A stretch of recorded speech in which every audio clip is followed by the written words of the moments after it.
کے ساتھ ساتھ میں آپ کو ایک اور بات آپ سے پوچھتا چلوں، آج کبھی خان صاحب بھی ہمیں دنیا سے چھوڑ کے چلے گئے، کیا کہنا چاہیں گے ان کے بارے میں؟ آج بالکل انا للہ و انا الیہ راجعون، یہ آپ نے 80 برس کا ایک ان کا سفر، یہ میرا 70 آپ کو پتہ بھی نہیں۔ 75 برس کا میرا، لیکن وہ کراچی میں تھے نا شاید، بالکل نہیں، ان کی ڈیتھ جو ہے وہ کینیڈا میں ہوئی ہے۔ کینیڈا میں ہوئی ہے، تو میری اس لیے ملاقات نہیں ہو پائی۔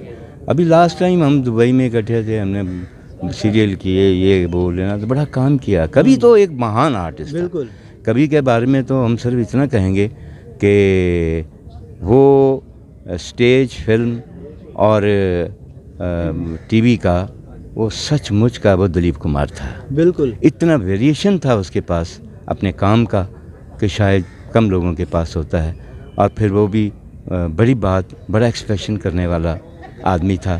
اس کا ایکسپریشن بڑا، اور معروف آدمی اتنا کہ اسے پونے انسٹیٹیوٹ میں پڑھایا جاتا ہے۔ فردوس جمال کی صاحب، کتاب کریں، سر کتاب تو لکھی جا سکتی ہے، کتاب وہ اکیڈمی ہے، وہ ایک سچ مچ، یہ سے زبانی کلامی باتیں نہیں۔ جس کا نام کبھی خاں ہے، وہ ایک اکیڈمک ایکٹر ہے، جس کو جو پونے انسٹیٹیوٹ میں بھی پڑھایا جاتا ہے، جو فردوس جمال اور یہ 2-3 آدمی ہیں، روحی بانو ہے جو وہاں پڑھائے جاتے ہیں باقاعدہ۔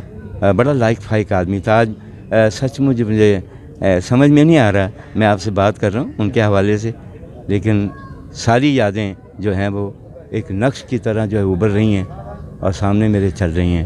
بڑا ساتھ تھا میرا ان کے ساتھ، 70 برس کا ساتھ ہے۔ آخر میں آپ سے پوچھنا چاہوں گا، طارق ٹیڈی جو ایک نامور فنکار تھا سٹیج کی دنیا کا، اس کی 2 بیٹیاں جو سی ہیں وہ در بدر بھٹک رہی ہیں، ان کے بارے میں کیا کہنا چاہیں گے؟ ان کا کوئی والد وارث نہیں، میں تو میری تو ارباب اختیار سے درخواست ہو سکتی ہے کہ بھائی فنکار کو پروٹیکشن دینا آپ کا کام ہے۔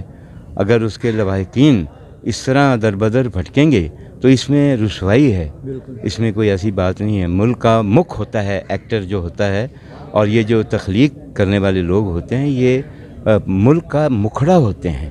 اس مکھڑے کو سنبھال کے رکھنا چاہیے۔ جی بہت شکریہ۔